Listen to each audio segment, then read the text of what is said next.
পশ্চিমবঙ্গ বন দপ্তর ও কেন্দ্রীয় সরকারের সংস্থা ইসিএল এর যৌথ উদ্যোগে তৈরি হয়েছে এই পার্ক ঝাঁঝরা কলোনি ইকো ট্যুরিজম পার্ক। এই পার্কটির উদ্বোধনে এসেছিলেন কেন্দ্রীয় কয়লামন্ত্রী কিষাণ রেড্ডি গঙ্গাপুরাম।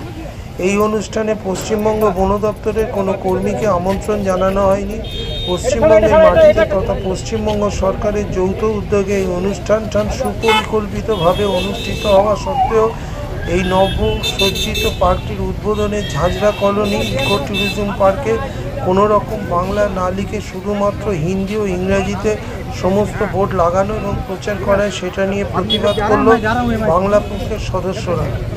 কেন্দ্রীয় মন্ত্রী কিষাণ রেড্ডি গঙ্গাপুরামকে বাংলা পক্ষের পাণ্ডবেশ্বর বিধানসভার সদস্যরা প্ল্যাকার্ড দেখিয়ে প্রতিবাদ করে।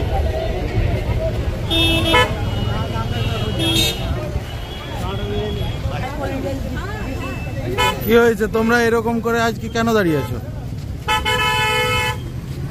কি হয়েছে একটু যদি বলো। ইসিএল এবং ফরেস্ট ডিপার্টমেন্টের যৌথ উদ্যোগে তৈরি এই পার্ক, কিন্তু ইসিএল কীভাবে বাঙালিকে, কেন্দ্র সরকারের প্রত্যেকটা সংস্থা কীভাবে বাঙালিকে হেনস্থা করে, বাঙালিকে অপমান করে, তার প্রমাণ এখানে আপনি আজ দেখতে পাবেন। এখানে একটা লাইনে যদি আপনি আমাকে বাংলা দেখাতে পারেন, পশ্চিমবঙ্গের মাটিতে তৈরি পার্ক একটাও যদি আপনি আমাকে বাংলা দেখাতে পারেন, তাহলে বলবো আপনাদেরকে এইটা হচ্ছে পশ্চিমবঙ্গের অবস্থা। এরা জোর আমাদের উপর চাপাতে চায়।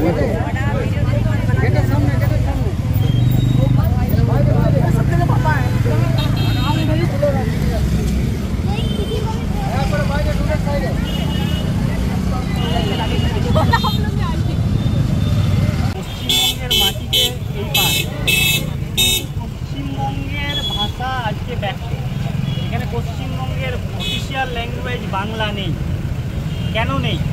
ইসিএল এবং কেন্দ্র সরকার, বিজেপির কেন্দ্র সরকার যে নীতি, জোরপূর্বক বাঙালির ওপর হিন্দি চাপিয়ে দেওয়ার একটা যে নীতি, সেই নীতিকে আমরা ধিক্কার জানাতে এসেছি।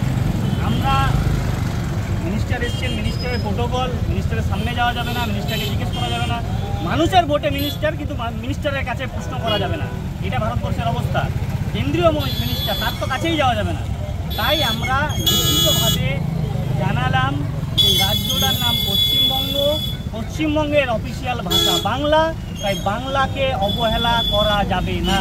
আমরা চাই পশ্চিমবঙ্গের প্রত্যেকটা বোর্ডে, কেন্দ্র সরকারের হোক বা যাই হোক, প্রত্যেকটা বোর্ডে বাংলা লিখতে হবে, বাংলাকে সম্মান করতে হবে। কি নাম তোমার? আমার নাম ভাস্কর।